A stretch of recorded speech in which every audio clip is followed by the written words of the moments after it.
नमस्कार, मैं संतोष कुमार, आप देख रहे हैं डीएन सिटी लाइव। आप एक चुनावी दंगल में एक ऐसा जगह जिसे आप कह सकते हैं कि जनार्दन का जो जमीनी स्तर है, ये महादलित बस्ती आप देख रहे हैं। यहाँ पर हैंडपंप है, लेकिन एक स्वच्छता नहीं होने की वजह से इंसान और कीड़े एक साथ हो गए हैं। अब मैं मिलाता हूँ इनसे, कुछ लोग हैं जो वास्तविक झेल रहे हैं। आप लोग इस यहाँ पर रहते हैं वर्षों वर्ष से, देख रहे क्या हालात है। यहाँ हैंडपंप है और स्वच्छता नहीं है, नाला बह रहा है। किसी से कोई शिकायत कभी?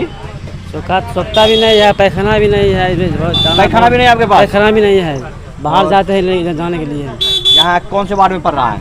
10 नंबर वार्ड है। 10 नंबर वार्ड। मुखिया जी कौन है? मुखिया जी रेखा देवी। रेखा देवी मुखिया जी हैं। हाँ। बलिया, बड़ी बलिया, उत्तरी पड़ेगा, बड़ी बलिया उत्तरी पंचायत है। तो कितने दिन से हैं यहाँ पर आप? यहाँ पूरे 4-5 फुट बीत गए हैं। अभी से पहले वोट वगैरह देते थे कभी जनता नेताजी लोग को? देते थे।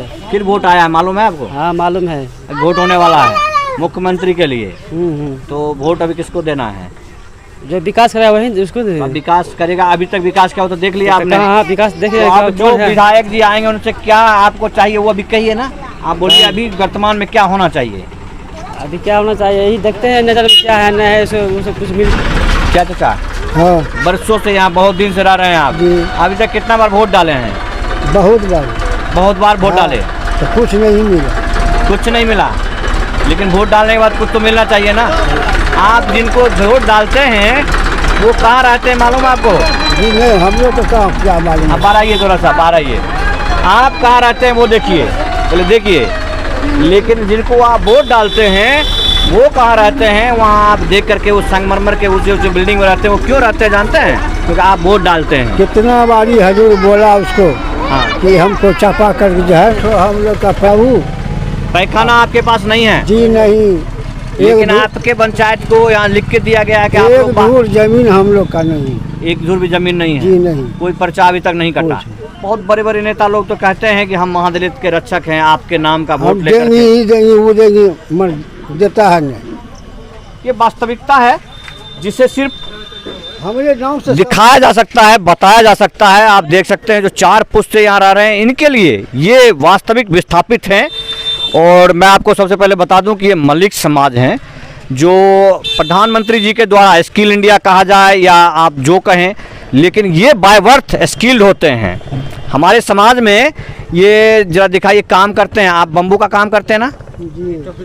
टोकरी का काम करते हैं। ये बम्बुओं को छिल करके जो बर्तन बनाने का काम है वो बाय बर्थ ये जन्म से पैदा होते हैं और सीख करके पैदा होते हैं। यानी कि ये काम के लिए मोहताज नहीं है। लेकिन मोहताज कहाँ है? सरकारी व्यवस्था का, जिस व्यवस्था के आधार पर आप देख रहे हैं। तो इस ऐसे रहन सहन में आप लोगों को कोई एतराज़ नहीं है? जो नेताजी जब लोग आते हैं प्रचार के लिए, उस समय कभी आप लोगों ने शिकायत क्यों नहीं की? रोकना है ना, बहिष्कार, वोट का बहिष्कार भी नहीं करते हैं। कभी वोट नहीं देने जाएंगे, बोला हमने जब हमारे लिए नहीं है तो हम वोट नहीं देंगे, ऐसा कह सकते हैं आप? तो कहे क्यों नहीं कहेंगे? क्यों नहीं कहेंगे? मैं यहाँ के कुछ लोगों से मिलाता हूँ जो लोग चुनाव होने वाला मालूम है आपको? नहीं, हम तो मूर्ख हैं। आप मूर्ख नहीं है। आइए आइए साइड में आइए, आइए देखिए। बात है ना, मूर्ख है, मूर्ख। और यहाँ पब्लिक भी मूर्ख है। बिल्कुल सामने उलझन में फंसा के मुखिया सरपंच जो अपना ग्रामीण बनता है, जो पहले सुनिए, जो उस चुनाव के आप करता धरता हैं, आप जनता जनार्दन हैं, आप मूर्ख नहीं हैं। आप जिसको बिठाते हैं वो सिंहासन में बैठता है, वो निर्णय करता आप कैसे रहें।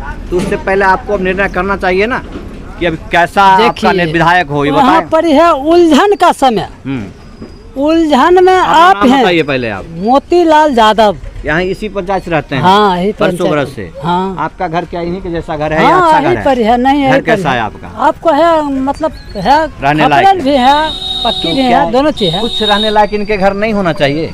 नहीं होना चाहिए, हैं?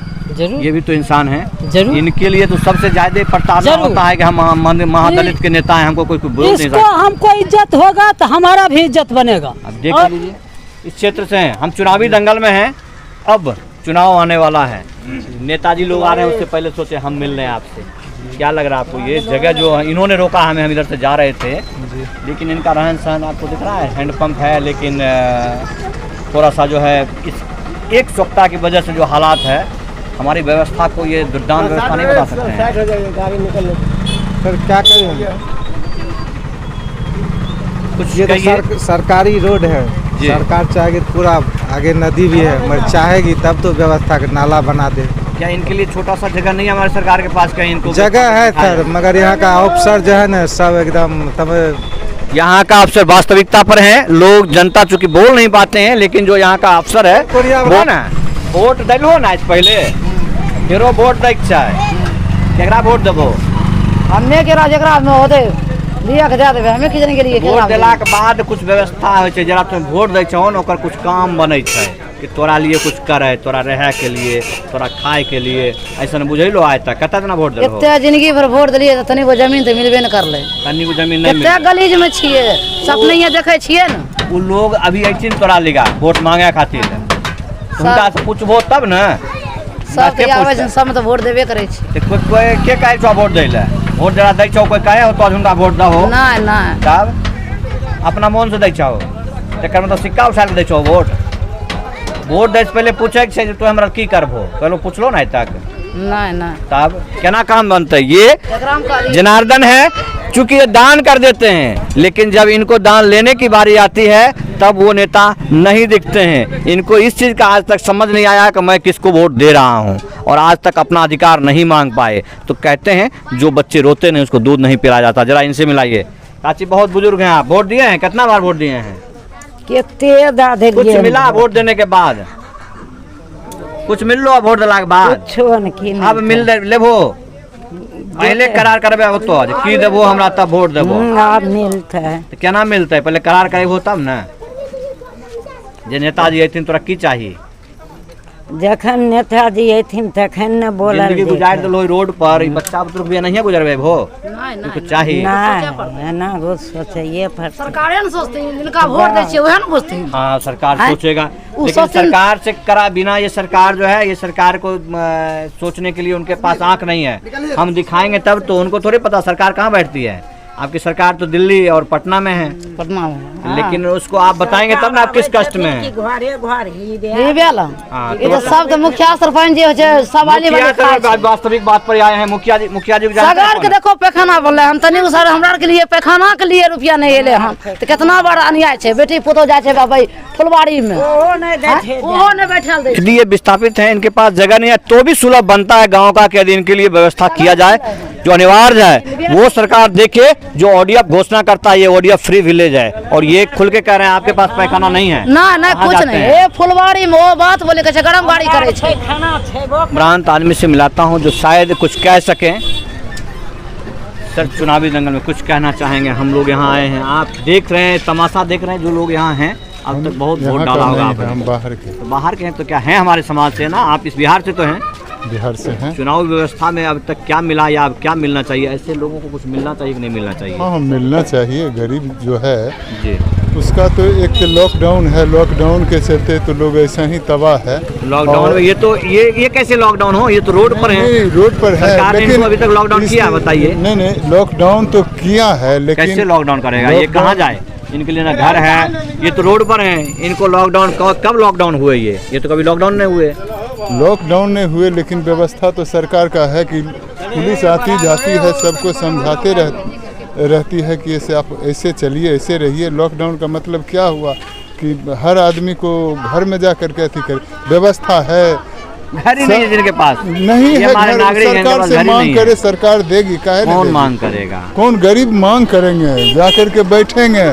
मान लीजिए जो वीडियो सीओ है या जो जिला पदाधिकारी हैं उनके निकट, जिला पदाधिकारी, वीडियो सीओ, ये अधिकारी की बात कर रहे हैं, जिनको हम कहते हैं कि वो सिर्फ और सिर्फ अपने घर और कुर्सी चला रहे हैं, और वहाँ से आगे रोड तक आज तक नहीं आए होंगे। यदि आते तो इस हैंडपंप के बगल में एक सोख्ता जरूर बना आते होता। हैं, वो बात तो है। देखा कि ये यहाँ बच्चे खेल रहे हैं, और उसकी जो बात है ई रहने का भी ई लोग का जमीन नहीं है, देना चाहिए सरकार को। बिल्कुल रोड पर रह रहे हैं ये लोग, बड़ी मुश्किल से रह रहे हैं, समझे। ऐसे में समाज में बेचारा का क्या गिनती होगा, क्या मिलेगा? इसके लिए कहीं ज़मीन देना चाहिए ताकि लोग रह सके बाल बच्चा के साथ बढ़िया से। आज तक कोई ऐसा आदमी हमें नहीं मिला जो कहे कि इनको जगह नहीं मिलना चाहिए, इनको सुविधा नहीं मिलना चाहिए, लेकिन नहीं मिला है, ये प्रत्यक्ष प्रमाण है। आप खुद देख सकते हैं। आगे मैं पूरी लगभग इस क्षेत्र के आसपास का दिखाने की कोशिश करूंगा क्या विकास हुआ और क्या विकास होना चाहिए। इस चुनावी दंगल में मैं आपको एक जननेता से मिलाता हूं। ये जाप के छात्र नेता हैं, इनका नाम है सुमित जी। चुनावी दंगल में आप मेरे साथ हैं DNCT लाइव पर। जी बहुत बहुत जो धन्यवाद। हालात है, जो गांव, सड़क या इस साहेबपुर कमाल विधानसभा क्षेत्र का जो हमने वास्तविक में देखा है, महादलितों के उत्थान जो अब तक उत्थान हुआ, जहां थे वहां से कितना उठे हैं, उस पर आप थोड़ा प्रकाश डालिए। देखिए, जहाँ तक आपने चर्चा किया साहेबपुर कमाल विधानसभा का, और उसमें आपने गहराई पूर्वक सवाल रखा कि महादलितों के उत्थान की, तो मैं एक लफ्ज़ में कहूँगा कि महादलितों के नाम पर सिर्फ राजनीति होती है। वास्तविक में ज़मीनी हकीकत पर आप महादलित को अगर लीजिएगा तो आप कहीं भी चले जाइएगा तो महादलित जहां 10 साल पहले थे आज भी वहीं पर हैं। हाँ, एक बात जरूर है कि महादलित का आवाज़ उठाने वाले जो नेता हैं वो करोड़पति जरूर बन गए हैं। आज तक महादलित का उत्थान नहीं हुआ है साहब। आप किसी भी, चाहे बलिया नगर पंचायत है या फिर आप बलिया के कई क्षेत्र में कमाल विधानसभा में आप चले जाइए, दलितों की उत्थान की चर्चा नहीं मिलेगी आपको। कहीं भी दलितों का उत्थान के लिए चर्चा नहीं हुआ है। लेकिन सारे नेता का उत्थान हो चुका है। जी बिल्कुल, इसकी जितने भी महादलित नेता थे उनका उत्थान हाँ बिल्कुल होगा ही, क्योंकि वो दलित को जो है अपना वो क्या कहते हैं, तिजोरी समझते हैं। तिजोरी जिसको बोलते हैं ना, पैसे का खजाना, वो समझते हैं। वो वोट दलितों को एकत्रित करके और अपना जो है वो दिखा लेते हैं कि भाई हमारे पास इतना वोट है, और वोट के समय में जो है वो उनके नेताओं को पैसे मिल जाते हैं। ये वास्तविक हकीकत है। जिस इस रिपोर्ट में आपने देखा होगा कि उनका कहना है कि उनको नहीं पता कि उन्होंने किसको वोट दिया। वो जो वोट देते हैं इन महादलित के नेताओं के कहने पर वोट देते हैं, लेकिन वो नेता फिर अगली बार 5 साल के बाद ही उनके पास सिर्फ वोट मांगने के लिए आता है, और 5 साल तक वो सिर्फ किसी महानगर में बैठ करके इनको अपने जागीर की तरह इनका प्रयोग करता है और इनको विस्थापित बना करके जानबूझ करके रखे रहता है। अब बात बाकी विश्लेषण में जो गांव के कुछ हालात हैं, आप देखें, हम लोग आरोप लगाते हैं कि इस गांव का विकास नहीं हुआ। जहां विकास हो चुका है उस विकास की जो दुर्दशा है उसके लिए कौन जिम्मेदार है? जैसे कि रोड बनता है लेकिन रोड पर जल जमाव की समस्या बनी रहती है। कारण दोषी कौन है?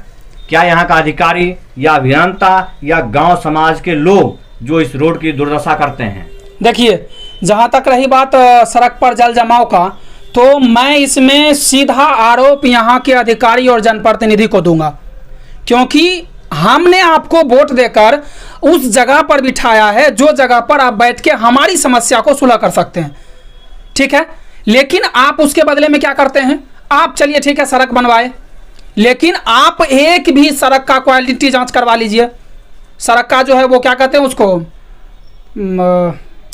जो इंटेंसिटी, हाँ उसका एस्टिमेट के अनुसार जो भी मुक्त लगाया जाता है सामान, आप वो जांच करवा लीजिए, साफ साफ पता चल जाएगा। बात वो भी नहीं है, बात ये है कि कोई भी रोड, जितने भी रोड बने हैं वो कोई भी जल जमाव की समस्या से वंचित नहीं है। बिल्कुल सही बात है। और सीधी सी बात है, देखिए यहाँ होता क्या है कि अधिकारी को क्या चाहिए? अधिकारी को अपना कमीशन चाहिए।